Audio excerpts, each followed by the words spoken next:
प्रिय व्यूअर्स, इसी टॉपिक को इंग्लिश में देखने के लिए देखिए दृष्टि IAS इंग्लिश यूट्यूब चैनल।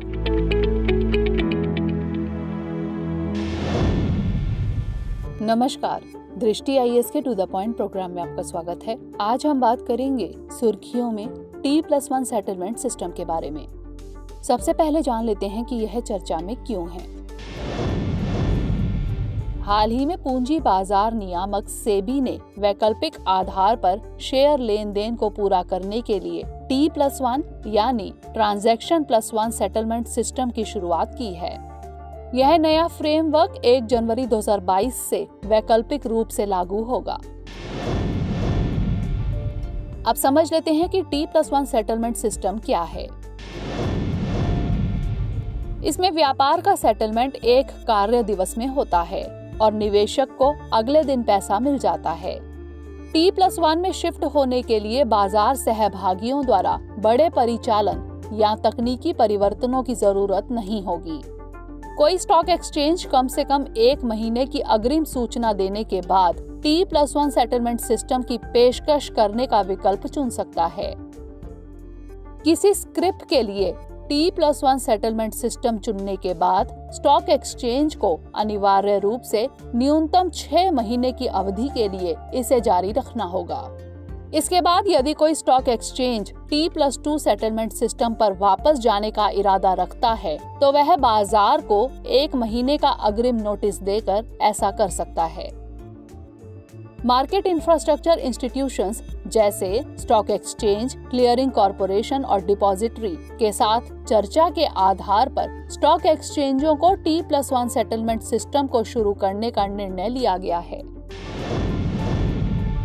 अब जान लेते हैं कि T+2 सेटलमेंट सिस्टम कैसे कार्य करता है। फिलहाल खरीद सौदों के मामले में शेयरों को ग्राहक खाते में स्थानांतरित करने में 48 घंटे या उससे अधिक समय लगता है। यानी एक शेयर विक्रेता कम से कम 2 दिनों के लिए भुगतान की मांग नहीं कर सकता, क्योंकि भारत T+2 सेटलमेंट चक्र का पालन करता है। उदाहरण के लिए यदि कोई निवेशक मंगलवार को शेयर बेचता है तो व्यापार का सेटलमेंट 2 कार्य दिवसों यानी T+2 में होता है। यानी ब्रोकर को गुरुवार को पैसा मिल जाएगा, लेकिन वह राशि शुक्रवार तक ही निवेशक के खाते में क्रेडिट करेगा। अब जान लेते हैं विदेशी निवेशकों की चिंताओं के बारे में।